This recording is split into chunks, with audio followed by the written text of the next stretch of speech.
Data centers are popping up across the country with the attention to AI, and tonight people living in Independence making their voices heard at the Midwest Genealogy Center. They had questions about a new project coming their way. Team members with Nebius, a private European-based technology company, had some answers for them. Fox 4's Kirsten Stokes joins us from Independence with the top concerns people have about this new data center coming their way. Yeah, that's right, Lauren. The room was filled at the Midwest Genealogy Center. They were saying that about 250 people could have come. That's what security had said. And they were voicing their concerns about what this will do to their electricity bills, also how they will go about the water, the wastewater that will come from the data center. None of this is going to fall back on the ratepayers. You see changes like this, somewhere along the line, we may get the short end of the stick. After more than 3 years of planning, the Nebius AI Data Center and project team hosted a public Q&A for Independence residents to ask questions about the project. People asked about how wastewater will be processed and how the data center will impact electricity cost. Working for you, here's how it'll affect your electricity bill.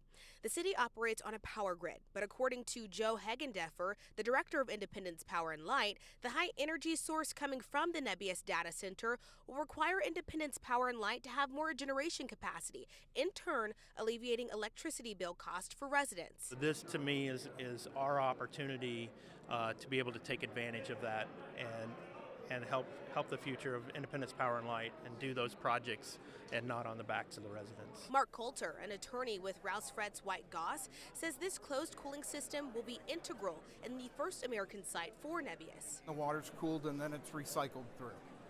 So the environmental impacts are obviously much less there, and is not a significant draw on the water. However, residents like Mike Parker, who live half a mile from the potential project site, asked questions on Monday, but felt there was more to uncover when it comes to plans. The lights are going to be on 24/7, and that's one issue that they said. Basically, they said you need to talk to the city about that. With the project site already purchased, the over 2 million square foot campus will be built off Little Blue Parkway and Missouri Highway 78.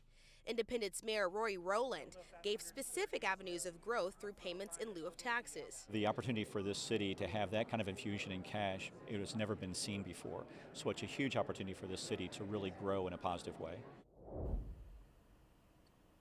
Now, Scott, I asked Mark Coulter, that's the attorney, I asked him how many jobs will this bring to Independence. He said about 125. So then I asked him, okay, are those going to be international tech experts or local tech experts? He said he couldn't specify because that is a job for HR to decide, but he said they do prefer to have local tech experts at the data center. Scott.